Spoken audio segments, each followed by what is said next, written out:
Estamos aquí con un nuevo programa, Expreso de Vida, y con un invitado muy especial para Luque, ya que a través de estos programas justamente es eso lo que le queremos mostrar a la gente, historias de vida de gente que ha sido protagonista en distintos ámbitos de nuestro pueblo y que viene a contarnos cómo ha sido su rol en tiempos pasados para nuestro pueblo y de alguna manera rescatar a través de esta memoria también partecitas de la historia de Luque. Expreso de Vida, que ya tiene varios programas, es justamente un acercamiento a los vecinos de nuestro pueblo para conocer a través de la memoria, a través de estas charlas, lo que Luque ha sido y sus protagonistas. En esta ocasión tenemos a un invitado de lujo, al señor Neri Nance, que nos ha venido a visitar a sus 81 años de edad. Neri nos va a dejar su historia y estamos aquí con él. Me estaba contando que en realidad él nació en Las Junturas. ¿Cómo es? En Las Junturas, sí, el 23 de octubre de 1933. O sea que ya estoy próximo a cumplir mis 82. Pero se vino desde muy chico a Luque. No, yo prácticamente en Las Junturas nací y yo creo que al año y medio mis padres se volvieron a Luque y desde allí sí hubo unos impases, unos momentos distintos, pero aquí me crié, aquí viví y aquí pensé permanecer siempre, sino que cosas de la vida se dieron por ahí en el camino y bueno, hubo que cambiar de rumbo, pero me siento muy de Luque. Prácticamente toda su vida. Claro, incluso uno se identifica con el pueblo ya cuando su trayecto escolar lo hace ya desde niño. Es claro, justamente eso es el tema, ¿no es cierto? Que yo hice mi escuela primaria en la escuela provincial, y vivía en una casa muy grande, muy linda, que para mí es el recuerdo permanente, que estaba situada hacia el este del paso a nivel que iría a Calchín, o sea, el primer paso a nivel de allá. Ahí, a la derecha, mi casa era un predio que tenía 2 cuadras de frente por 3 cuadras de fondo. Hoy la mitad de ese predio lo atraviesa la ruta 13.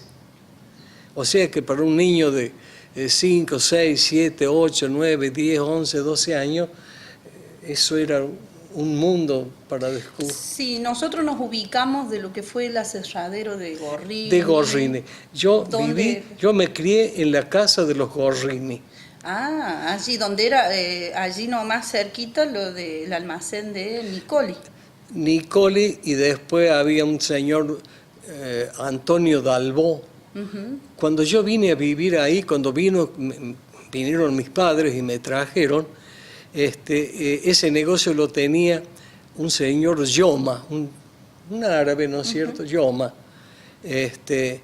Y después lo compró un señor Antonio Dalbó, alias Don Tunín. Claro. Y era el lugar de mandado que tenía mi madre conmigo, porque estábamos pegaditos ahí. Sí. Por allí, para que la gente se ubique, estamos hablando de las cercanías de la casona, que está en lo que hubiéramos dicho bajando el paso a nivel. Exacto. Solo que el paso a nivel bajando el paso a nivel, sí, el paso a nivel este. Sí, el paso a nivel este. Pero ahí mismo, apenas bajas el paso a nivel, como no había la ruta 13, se doblaba a la derecha y salía el camino a Calchín. Claro. Mi casa era la primera sobre el camino a Calchín. Y allí pasó su infancia. ¿Tiene hermanos, Neri? Mira, sí, tuve un hermano que nació cuando yo tenía 9 años. Y conviví muy poco con él porque después, ya te lo voy a contar después, él falleció a los 35 años y volví a ser hijo único de nuevo. Pero no pude convivir porque justo cuando él nació yo ya estaba terminando mi escuela primaria y estaba viviendo mi primer gran problema de mi vida, porque me parece digno de contarlo por tanta gente que hoy tiene la posibilidad de estudiar.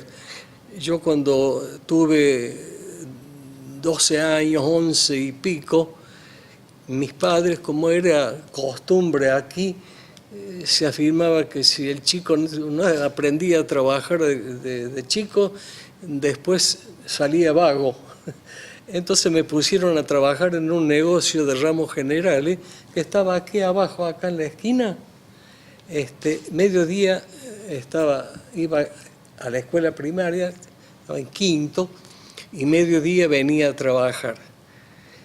Y bueno, pero avanzaba eso y terminé quinto y empecé sexto y me empezó una gran preocupación. A pesar de mis 12 años, viví momentos muy difíciles que me quitaron el sueño. Yo necesitaba, mi única ambición era poder seguir estudiando, seguir aprendiendo.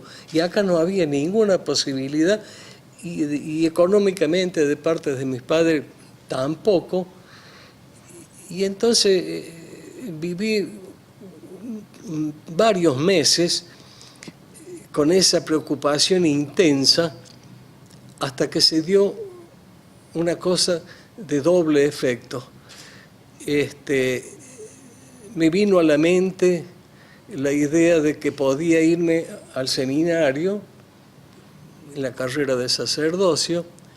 Entonces hablé con el padre Varas, que era mi amigo desde la primera infancia, y le comenté que se me terminaba esto, que estaba trabajando a disgusto porque era muy chico, pero que yo quería seguir estudiando. Y él me dijo, mira, el seminario está en una campaña para que accedan al seminario 100 nuevos seminaristas este año. De manera que me conectó con un primo de él que era sacerdote recién ordenado, y la cuestión es que el 2 de marzo de 1947 yo me sentí como que había triunfado, porque ese día me fui de mi casa, me liberé de la tutela de mis padres, con un colchoncito y unas colchitas así, y un baulito viejo con mi ropita. Yo subí al colectivo y me fui para volver en diciembre. Y me iba en marzo, y tenía 12, 13 años. Y sabía todo lo que me esperaba, pero junto con eso, ahora uno se da cuenta, o hace rato que me he dado cuenta, cómo son los designios de la providencia. Yo tengo mucha fe, es el mejor don que siento, que tengo, que lo vivo. Y fíjate vos si no es así. Me hizo sufrir muchos meses. Y de golpe me abre las puertas y me da esa posibilidad. Se cumple un deseo inmediato, pero no me di cuenta de que me iba al encuentro de la fe, porque allá donde fui, no solamente pasé el mejor año o los mejores años de mi vida, sino que me encontré con la fe. Una fe que todavía me acompaña y me ayuda por muchas cosas que pasé en la vida. Entonces fueron dos cosas simultáneas, ¿no es cierto?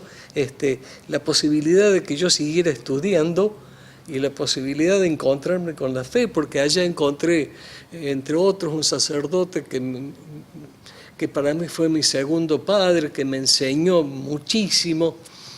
Viví un año extraordinario, estudié a pleno, logré satisfacciones impensadas porque se estudiaba muy bien, pero había premios, qué sé yo. Por ejemplo, había un premio muy codiciado entre los 200 alumnos que éramos, que era la máxima calificación posible.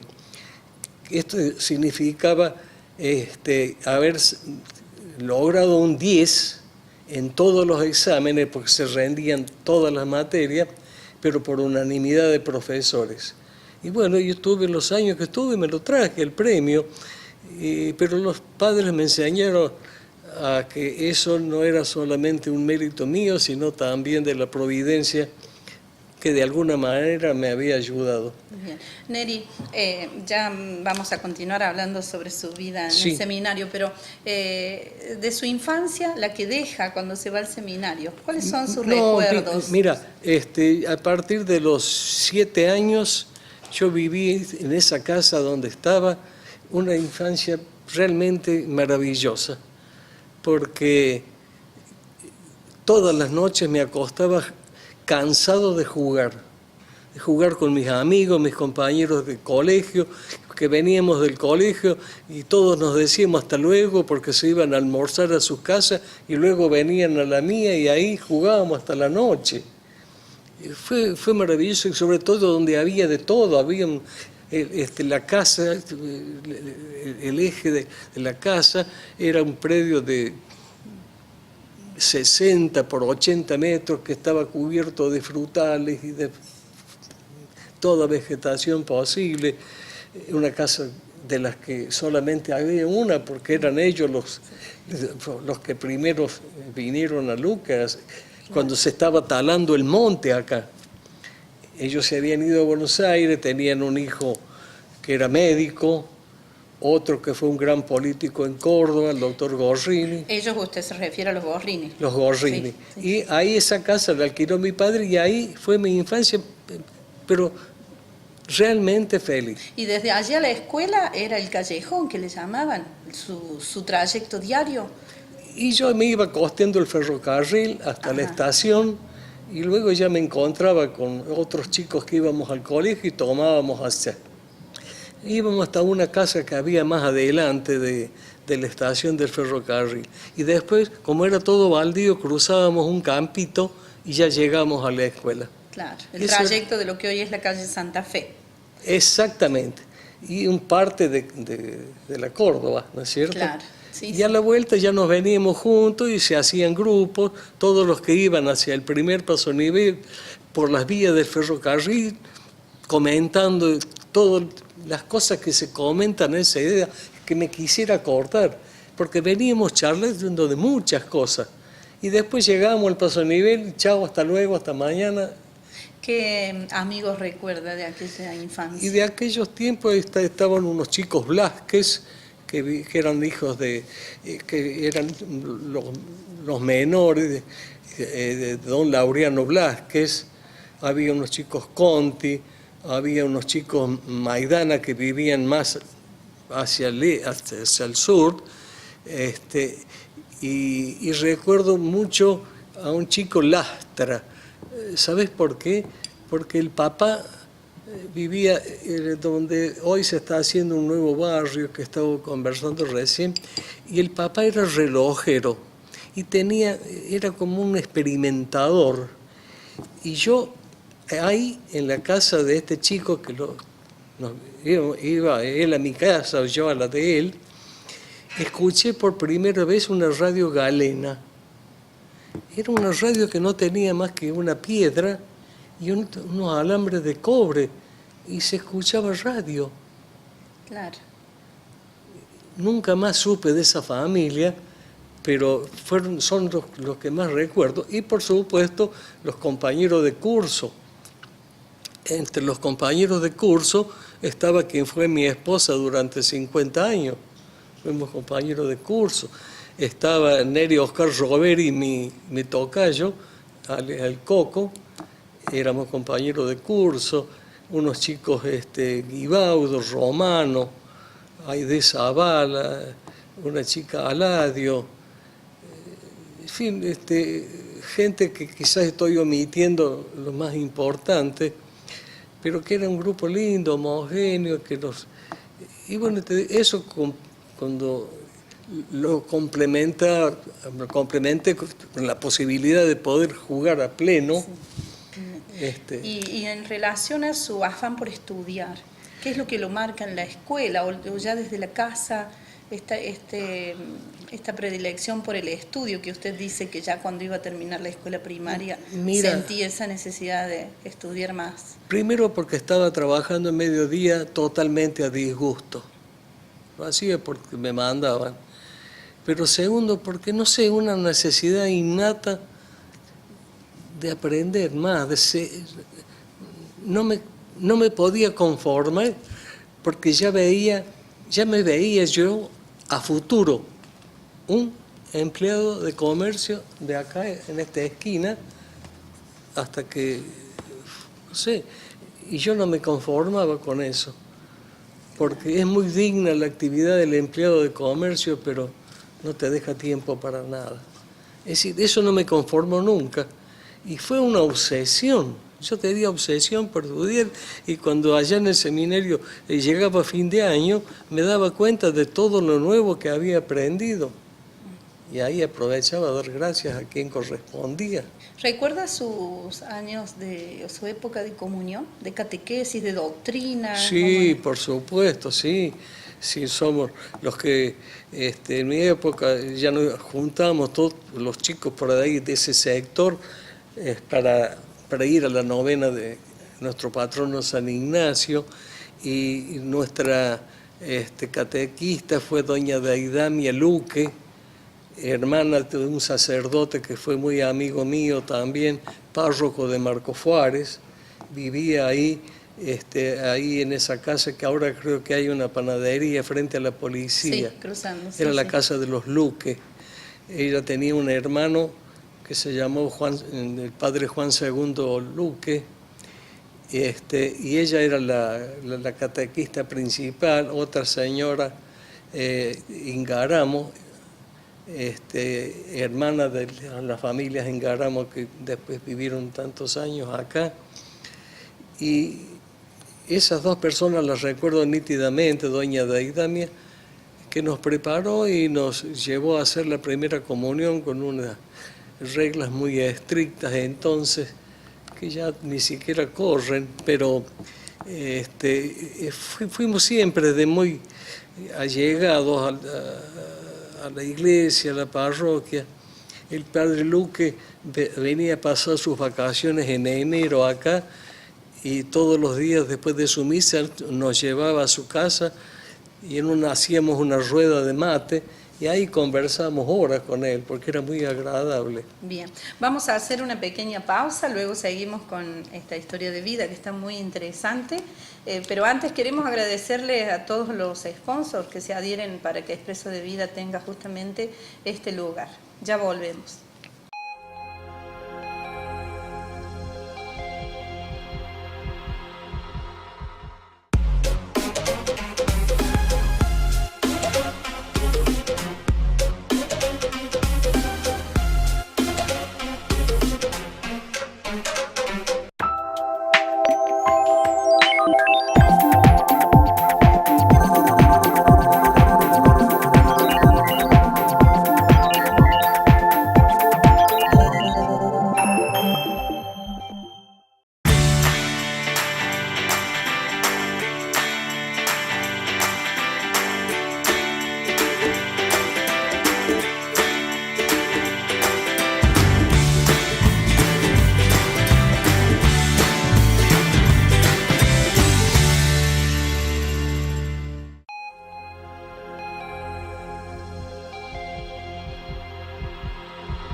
Bueno, continuamos aquí con nuestro invitado de lujo, Neri Nanser, para quienes se suman en este momento al programa Expreso de Vida. Neri Nanser, que tiene 81 años, bueno, nos está dejando su relato, su memoria, y bueno, nos ha contado de su infancia, y sobre eso vamos a volver, porque nos relataba hace un ratito que vivió en una casa con un predio muy grande, que habría abarcado lo que fue la feria en otros tiempos, y bueno, una descripción de aquella vivienda, ¿no? De que ya no existe. Sí, para mí es uno de los más lindos recuerdos de mi infancia, a punto tal que todavía sería capaz de decir dónde estaba cada cosa. Era una casa que indudablemente la hicieron la familia Gorrini cuando vino a instalar su aserradero, y lo hizo para vivir bien. Yo sé que había en total 16 habitaciones, divididas en 2 departamentos. Eso que tenía todas las comodidades, agua corriente, baño instalado, pero lo más impactante de eso para mí, para mi vida de niño, desde los 5 años que me acuerdo, era la vegetación, la arboleda, había frutales de todo tipo, unas grandes higueras, granadas, peras, damasco, durazno, naranjos, lo que pidieran ahí había, a punto tal que tenían ellos un quintero que se dedicaba a la huerta y el cuidado de los frutales, o sea que ellos tenían todo ahí. Y ese hombre que yo me acuerdo, lo conocí, se llamaba don Pedro Catinelli, que era el papá de quien fue aquí Julio Catinelli, que todo el mundo lo conoce, ha fallecido hace unos años, hasta que ya después, muy viejito, ya no quiso seguir más. Mi papá lo quería seguir teniendo porque él se quedaba cuando nosotros salíamos, pero vuelvo a repetir, el encanto de esa casa era cómo se había distribuido su patio para que todo fuera ocupado por frutales o por huerta. ¿Contaba con galería, como era costumbre? Sí, tenía de cada lado 3 habitaciones grandes, algunas de ellos con lavatorio y agua corriente interno en la misma habitación. Y esas 3 habitaciones estaban cubiertas por una gran galería y unos bancos como los que hubo en la Plaza de Luque, de esos así ondulados, ¿no es cierto? 2 bancos grandes para estar y descansar ahí. Y luego venían 2 comedores, diré o living comedor, que abajo tenían un sótano inmenso de grande, habitaciones que habrán tenido por lo menos 5 por 8, eran 2. Y luego venían otra serie de habitaciones, y recuerdo muy bien que en esa habitación tan grande, en un rincón había una chapa como de acero inoxidable, sería 2,50 o 3 por 3, y en el medio una gran estufa a leña, porque lo que sobraba ahí era leña, así que por grande que fuera, y tenía también un gran sótano cuya salida al exterior era un mueble de algarrobo precioso, y en los costados del mueble, que servía para guardar infinidad de cosas, ahí estaba la puerta del sótano. Mi padre a veces se gozaba cuando venía alguna visita y le decía: te doy 5 minutos, 10 a ver si encuentras la puerta del sótano. Y no la encontraban, porque era el costado de ese gran mueble, todo tallado de algarrobo, unas cosas, bueno. Qué belleza, ¿no? Y sí, yo tengo un plano para contarle a mis hijos. Mira, esta era la casa donde yo me crié. Aquí llegué siempre a mi cama cansado de jugar, porque uno le guarda un cariño muy especial, una cosa así. Fue un privilegio. Qué bien. Esa gente se fue cuando nosotros ya vivíamos ahí, convivíamos con ellos unos meses. Yo me acuerdo de ellos, sobre todo 2 chicas grandes, y después me metieron lo que nos llevaron en 2 habitaciones grandes, que todo era grande. Había unos galpones inmensos que mi papá guardaba el camión que tenía, y todavía quedaba espacio para meter 3 camiones más. Claro. Y todo era, de ahí estaba también las instalaciones ya un poco derrumbadas del aserradero. Claro. ¿Y hasta qué edad vivió allí usted? Ahí viví hasta los 13 años. Ajá.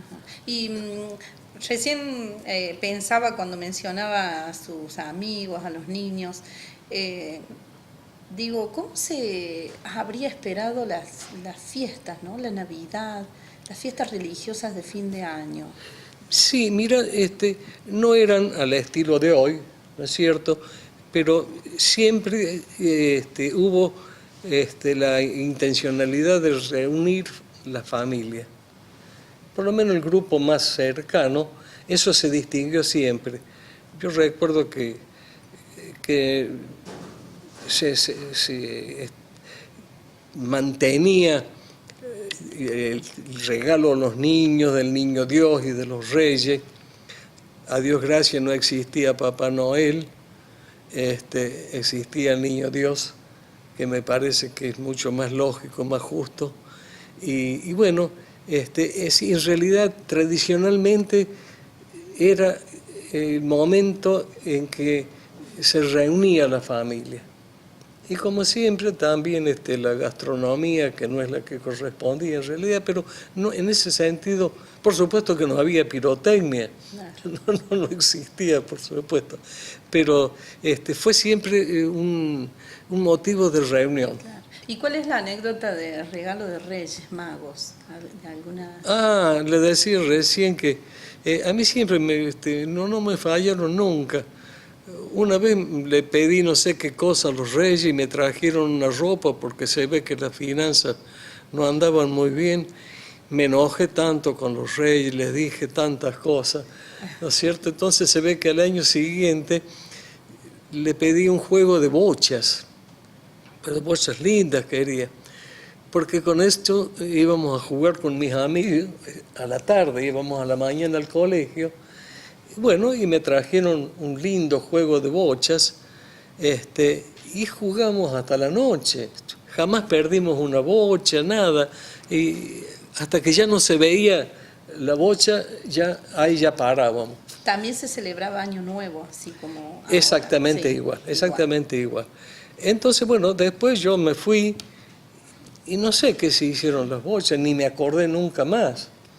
Pasaron los años, muchos tumbos, muchas cosas que fueron cambiando hasta que tuve que volver a trabajar en el mismo lugar que no quería, y pasado el tiempo, muchas cosas que sería largo enumerar así tan rápido, me puse de novio con quien fue mi esposa y compañero de colegio desde la primaria, desde el segundo grado, y después que me casé y nació mi primer hijo, viene un día mi madre y me dice, te voy a dar un regalo ahora que tenés un hijo varón. Digo, no sé qué podrá ser. Y me trae las bochas. Ah, qué bien. ¿Las conservaba? Aquellas bochas de los Reyes Magos. Fueron un regalo de los Reyes Magos. Y las tengo todavía muy guardadas, ahí las tengo. Sino que estoy viejo y tengo ganas de jugar.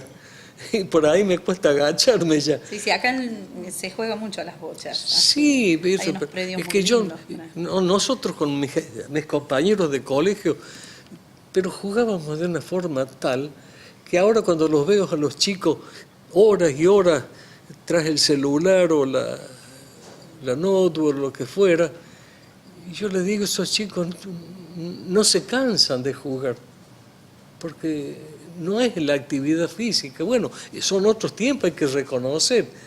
Pero yo todavía, fíjate que en la esquina de mi casa no era basta todo lo que jugábamos durante toda la tarde, sino que a la noche nos juntábamos todos en la esquina.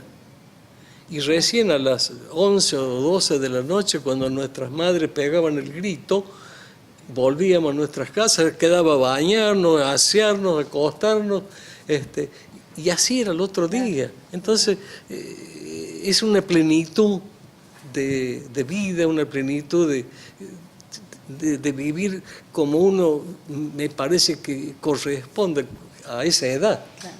Bueno, vamos a ir a una pequeña pausa, simplemente para comunicarle a la audiencia que Expreso de Vida está en el aire justamente por el apoyo y la iniciativa del Consejo de Administración de la Cooperativa, a quienes agradecemos esta posibilidad de poder escuchar a luquenses que nos dejan su testimonio para reconocer a través de la memoria y los relatos orales lo que ha sido nuestro pueblo.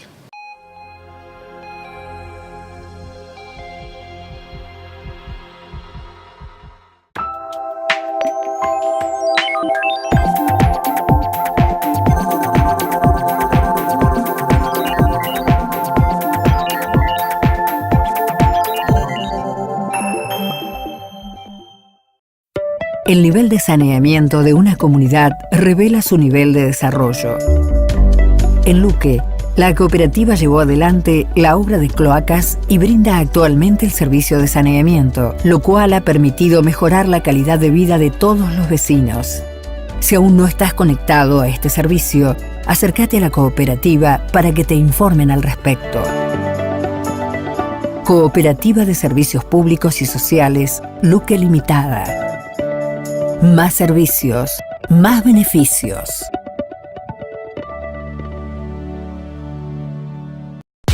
Redcop, el servicio de internet pensado para vos. Planes ajustados a cada necesidad con la mayor velocidad y calidad. Atención personalizada y guardia permanente. Solicita tu plan al 486-200 en la administración de la cooperativa o ingresando a www.luque.com. Cooperativa de Servicios Públicos y Sociales Luque Limitada. Más servicios, más beneficios.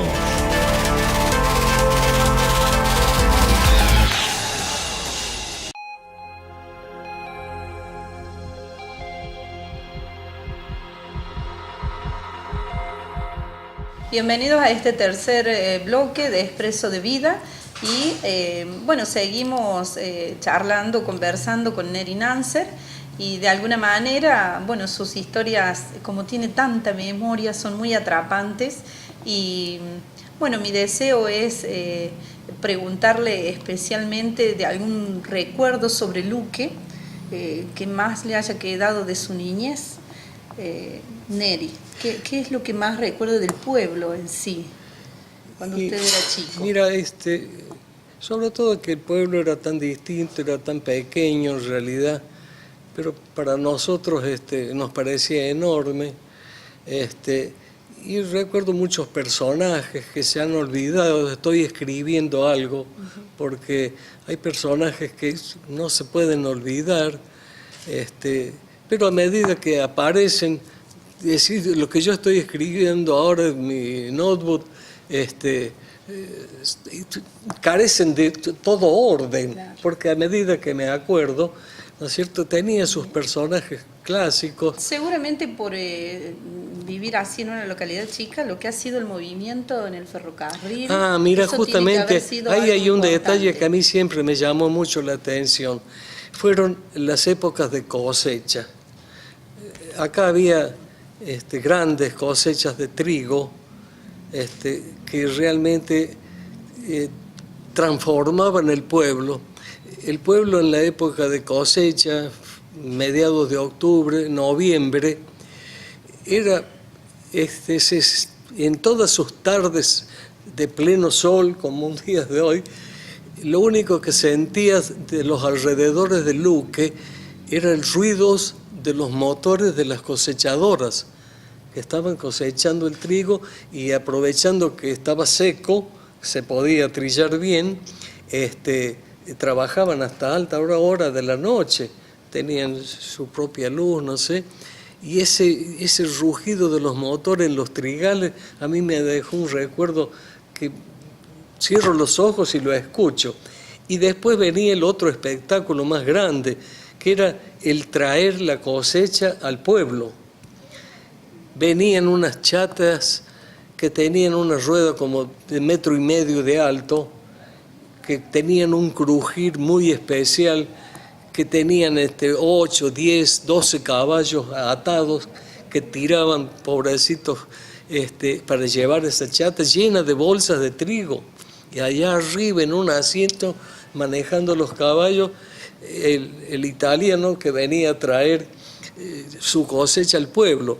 Pero llegó un momento en que era tanto lo que venían a traer que no alcanzaba a recibirse todo. Entonces se formaban unas colas que yo recuerdo que empezaban ahí en el portón de la calle Raúl Loza y terminaban en Maipú.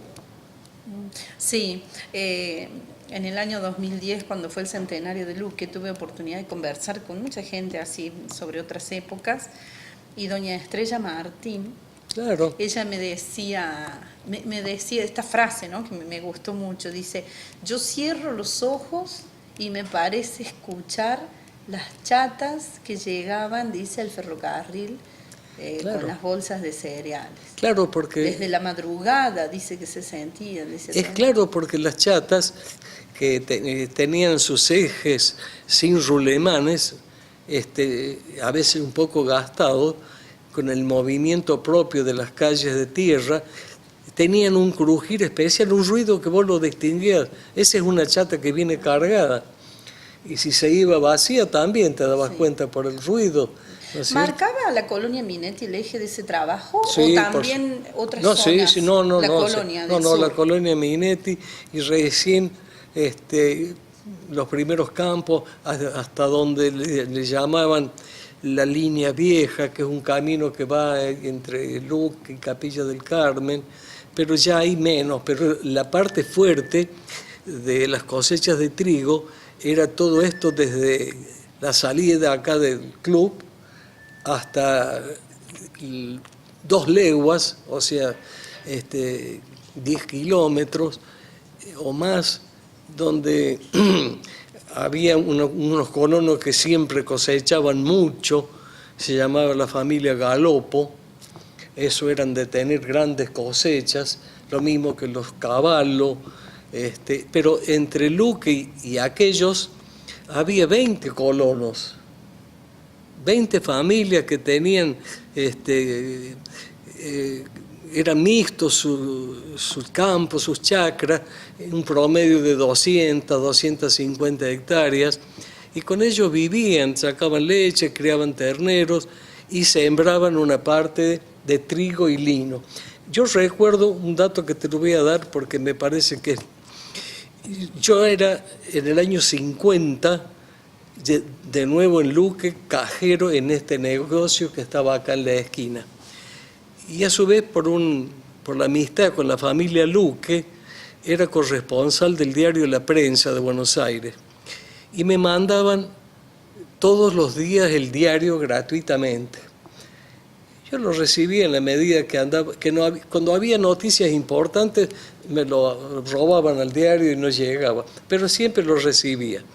Y un buen día, en los suplementos de La Prensa, encontré un artículo que todavía lo tengo guardado, que se refería a la soja, y decía que ese era el cereal del futuro de la Argentina, pero no tanto del futuro, sino de ese momento, años de 50, porque dice que era una variedad, que era un cereal muy codiciado en Europa, ya poco había terminado la guerra, y no solamente eso, sino que se adaptaba a los distintos regímenes de lluvia de cada zona.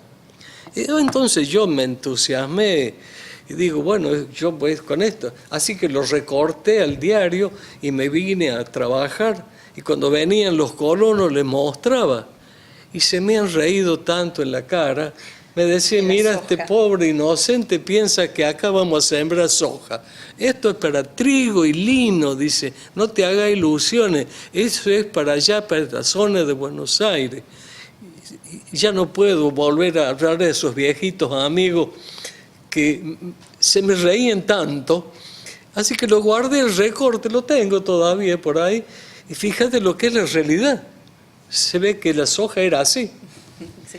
Neri, volviendo al tema del seminario, ¿no?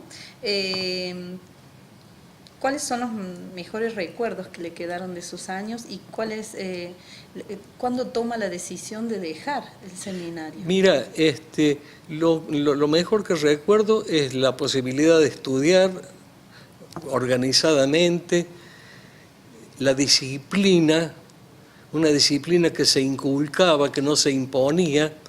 Nosotros, por ejemplo, en mi grupo éramos 30 y pico seminaristas y dormíamos en un salón de un primer piso. Los profesores o estudiantes mayores que nos cuidaban, cuando llegaba, por ejemplo, la hora de la noche de irnos a dormir, después del recreo de la noche, esas cosas, nos decían, se van a dormir, tienen 20 minutos, pero en silencio. y subíamos todo. Y yo al principio creí que era relativo eso. Entonces no sé qué le dije a un compañero, che, le digo, no tenés no sé qué cosa, me faltaba pasta de los dientes. Y él me contesta, estamos en silencio. Y se me acaba el entusiasmo por hablar, ¿no es cierto? Y siempre era así. Nunca te imponían nada, pero te cultivaban el sentido de responsabilidad. Yo a ese sacerdote que fue mi segundo padre, una vez estábamos trabajando juntos, pues yo era secretario de él, y me dice, yo le pregunté, padre, le digo, usted cada vez que predica habla del sentido de responsabilidad. ¿Por qué? Y él me respondió, hijo, dice, cuando seas grande te vas a acordar mucho de mí. Y la verdad es que no me olvido nunca. Fíjate, y lo hacía con una calidad humana. Nosotros, te digo, estábamos en ese dormitorio de primer piso y él dormía en una piecita adyacente ahí, que era su oficina y su dormitorio. Y siempre se iba a acostar más tarde que nosotros, porque nosotros nos levantábamos muy temprano. Y sentíamos cuando él venía subiendo hacia el primer piso, porque en vez de entrar a su dormitorio, daba una vuelta por los pies de las camas, de los 30 que dormíamos ahí o más éramos. Pero pasaba con una linterna alumbrando al piso, daba la vuelta y se iba a su pieza. Y yo una noche estaba leyendo un libro que me gustaba mucho, Por la luz de la luna, porque mi cama daba una ventana y estaba abierta, era verano, y con la luz de la luna estaba leyendo. Y estaba cometiendo una falta de reglamento, indudablemente, pero estaba tan entusiasmado y en eso sentí que empezaba a subir la escalera. Entonces nomás metí el libro bajo los sábanos, las colchas, y yo dormía como un expediente. Y él pasó por ahí, no me alumbró nada, dio la vuelta y se fue. Al día siguiente yo estaba trabajando con él, ayudándole, y me alcanza un mate y me dice, Neri, ¿hasta qué hora leíste anoche? Y de ahí me dio un mensaje para toda la vida. Claro.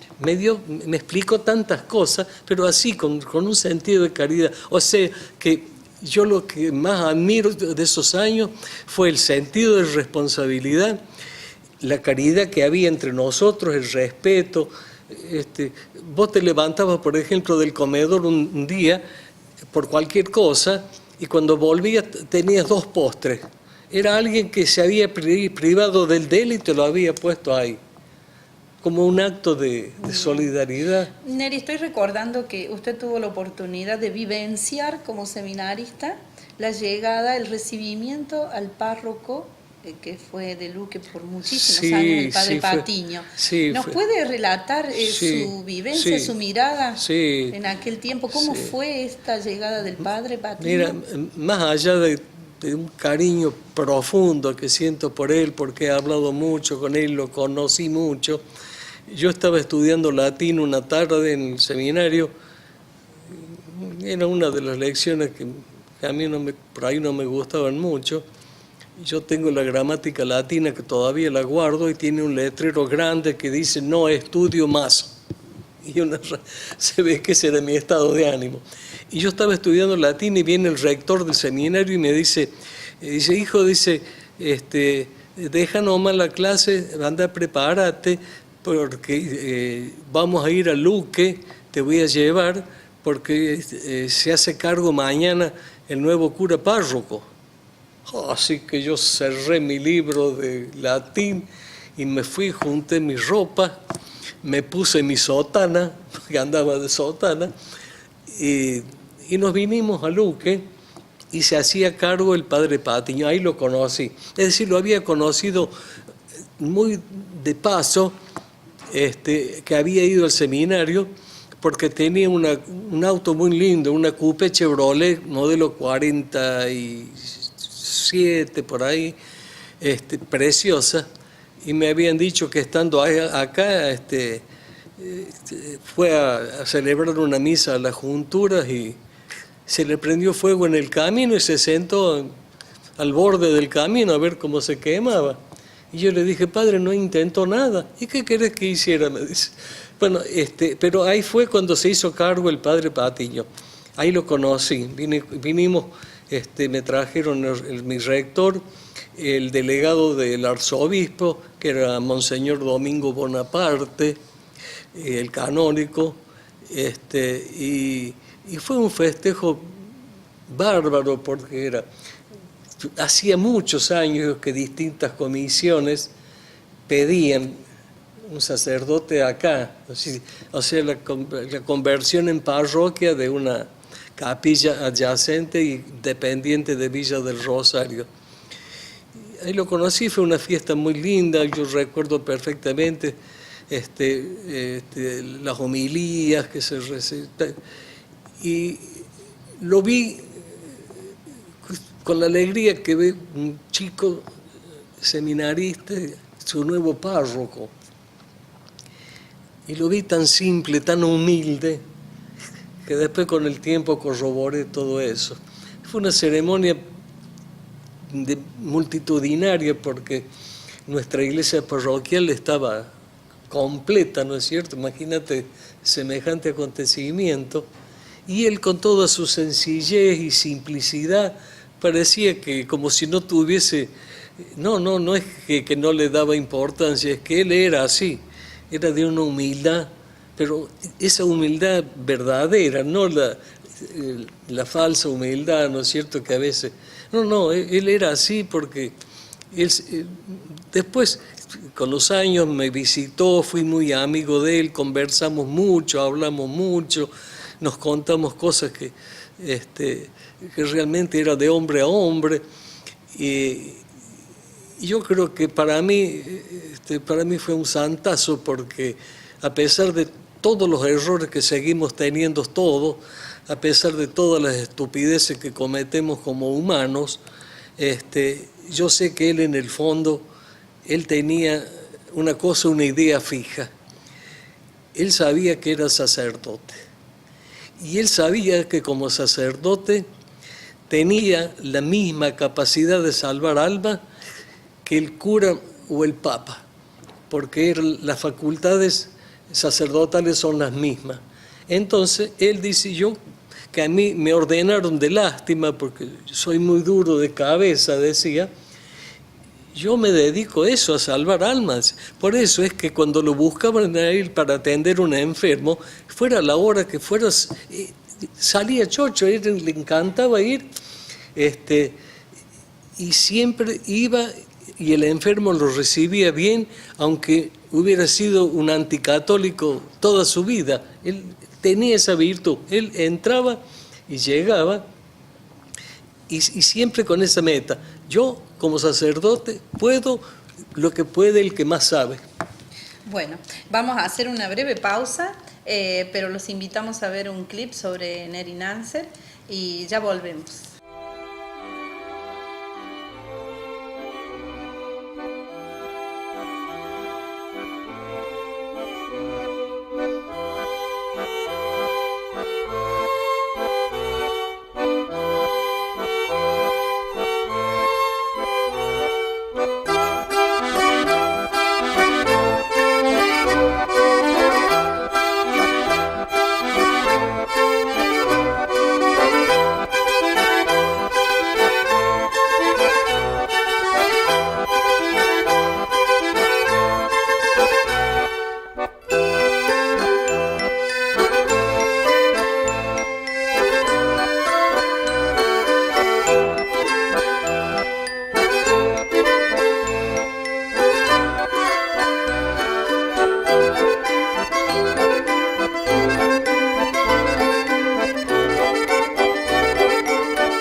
Redcop, el servicio de internet pensado para vos. Planes ajustados a cada necesidad, con la mayor velocidad y calidad. Atención personalizada y guardia permanente. Solicita tu plan al 486-200 en la administración de la cooperativa o ingresando a www.luque.com.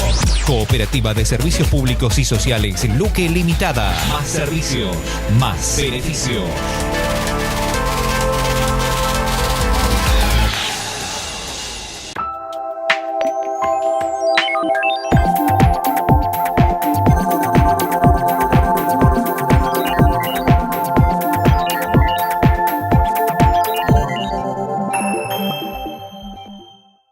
Si vas a construir o ampliar tu casa, Hormicoop te ofrece la mejor opción. Hormigones elaborados con la máxima calidad y menores costos, con la atención y confianza que nos caracterizan. Además, ofrecemos un plan de financiación hasta en 18 cuotas, exclusivo para asociados. Comunicate con nuestros vendedores al 486203 o en la administración de Hormicoop, ubicada en el Parque Industrial. Cooperativa de Servicios Públicos y Sociales Luque Limitada. Más servicios, más beneficios.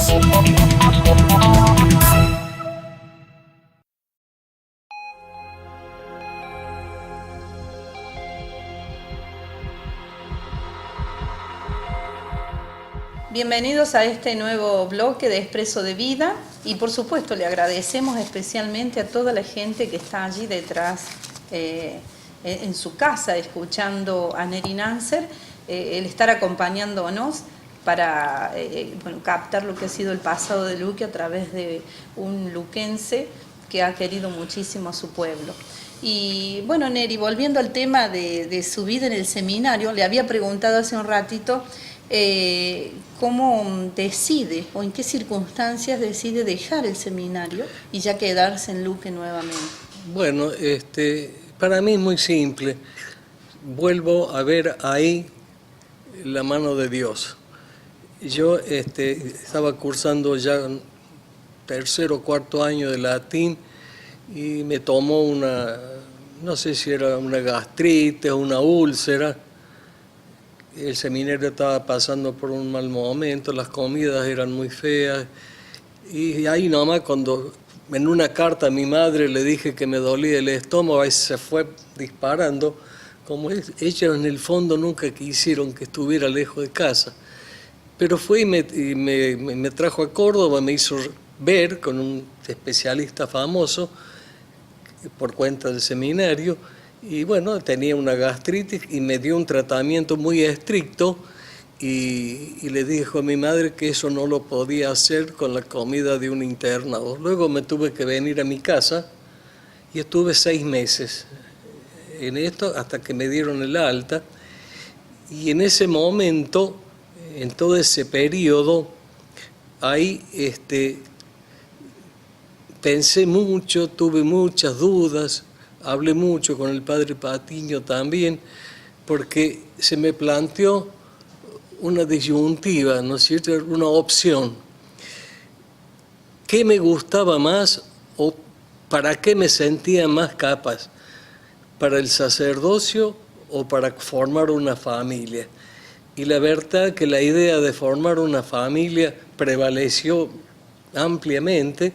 Entonces llegó un momento que hablé con mi rector y le dije, padre, yo voy a dejar el seminario porque me llama más la familia que el sacerdocio. Y él me dijo, tenés toda la razón, quédate nomás en tu casa, lo que quieras, las puertas del seminario están abiertas para ti. Y bueno, y desde ahí empezó otro capítulo de vida. ¿Y ya allí volvió a trabajar en Luque? Sí, no, porque en ese momento, para que yo me decidiera en ese sentido, también hubo una cosa ahí, una especie, y mis padres me dijeron, dice, de todo modo podés seguir estudiando en Córdoba, nosotros te vamos a ayudar. Bueno, si es así, sí. Entonces me fui a Córdoba, a la casa de unos parientes míos, ahí una tía de mi madre me tenía prácticamente por mínimo costo y logré hacer de nuevo un primer año que ya lo había hecho porque el programa del seminario no estaba adherido, no sé qué pasa, si no valían legalmente.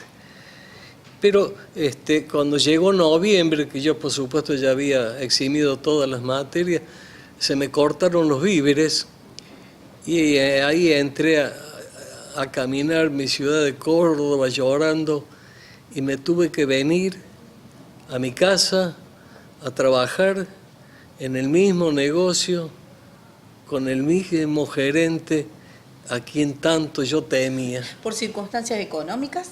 Por circunstancias económicas, en mi casa las cosas no andaban bien y parecía que lo que yo podía aportar era importante. Y bueno, pero tuve que bajar la persiana de mi ilusión de estudiar. Ahí, ¿Y allí de qué edad estamos hablando? Y estamos hablando de 17 años, 16, 17 años. Eso fue lo que me dolió mucho, que tuve que decir, bueno, perdí, habrá que adaptarse, me quedaba la fe, y empecé a trabajar, ya era distinto, ya la relación con este señor cambió bastante, yo me paré y empecé a contestar cosas que antes no hacía, y trabajé 4 años ahí, como cajero. Ahora su perfil de lector ya estaba formado, así que eso le ha servido muchísimo para aprender muchísimo más la lectura. Sí, por supuesto. Después esa firma cerró, que era acá en la esquina, nos despidieron a todos, yo me quedé unos meses trabajando con uno de los socios en una oficina que había ahí pasando la plaza, y allí me encontré ante la disyuntiva de qué podía hacer. Entonces me dije, acá hay que aprender algo nuevo, y lo único que me quedaba era aprender contabilidad, pero ¿con quién? Y aprendí solo.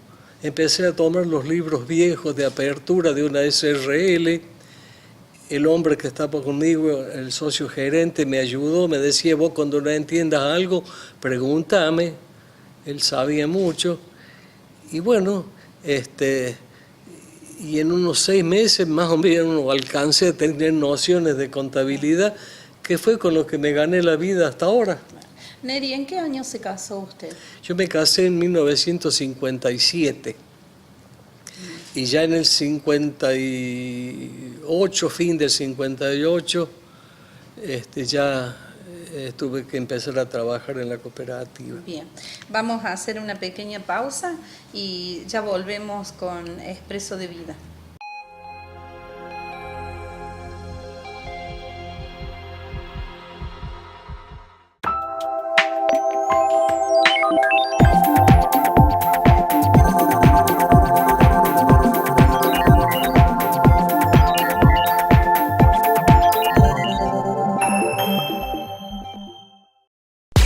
Redcop, el servicio de internet pensado para vos. Planes ajustados a cada necesidad, con la mayor velocidad y calidad. Atención personalizada y guardia permanente. Solicita tu plan al 486-200 en la administración de la cooperativa o ingresando a www.luque.com. Cooperativa de Servicios Públicos y Sociales Luque Limitada. Más servicios, más beneficios.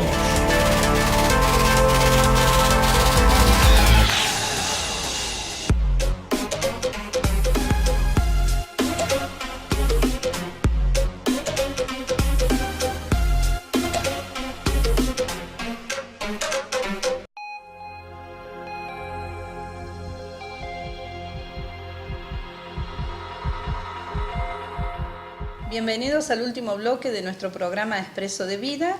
Y bueno, vamos a continuar nuestra charla con Neri Nanser, que ya nos ha dejado muchísimos relatos de su historia y de parte de Luque. Y continuando, Neri, con lo que ha sido su vida personal, ¿no? Que nos contó que se casó en el año 57. ¿Cómo constituyó su familia? ¿Cuántos hijos tuvo? Mira, sí, fue... yo siempre dije que me crié como hijo único, Entonces siempre dije, en mi casa no va a haber hijo único.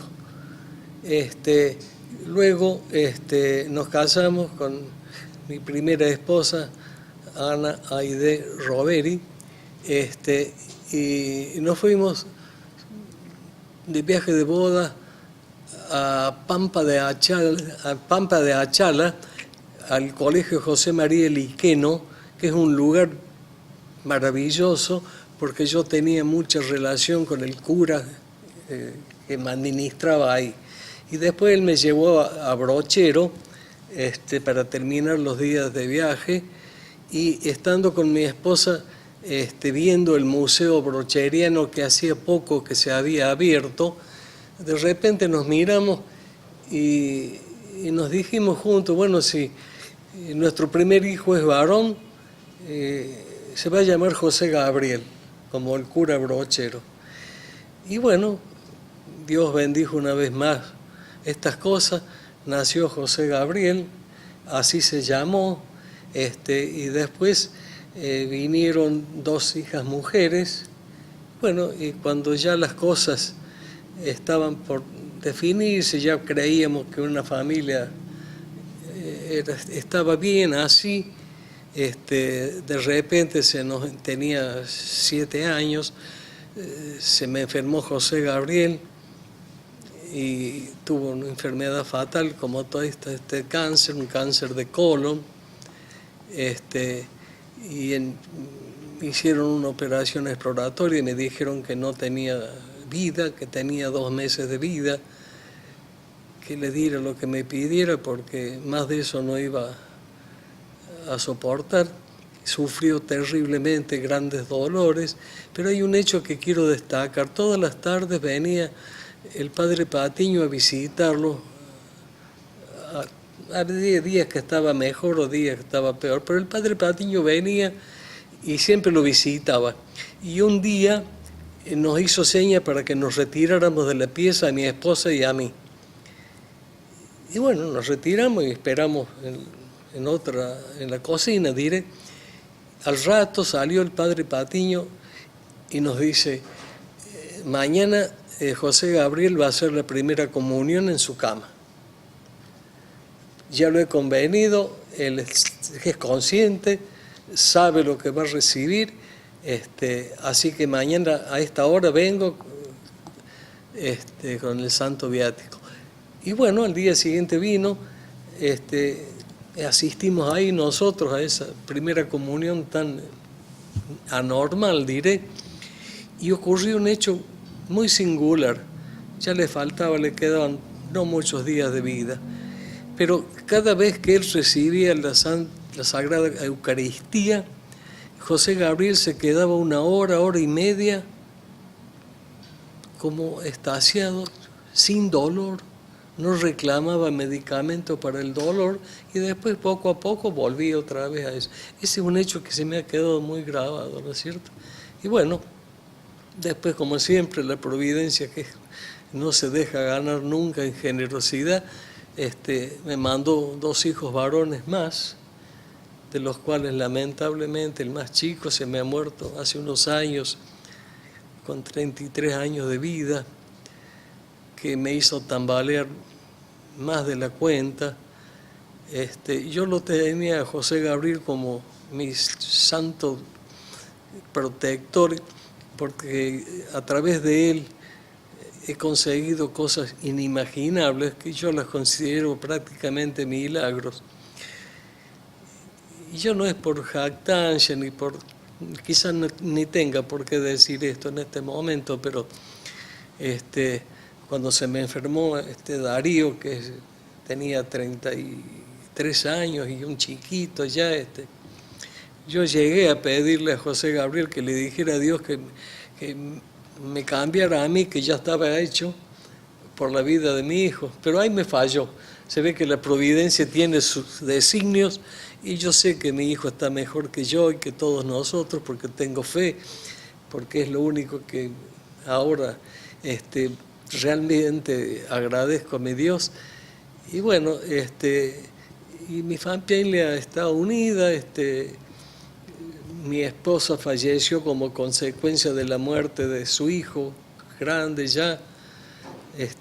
Todos los facultativos que la vieron le dijeron que ese tremendo bajón de defensa le activó un cáncer que tenía, sufrió varios años más y hasta que falleció la pobre. Y bueno, me quedé 3 años viviendo con una de mis hijas y luego rehice mi vida. Neri, en realidad yo le agradezco profundamente que haya compartido su historia de vida y parte de la historia de Luque en estas palabras.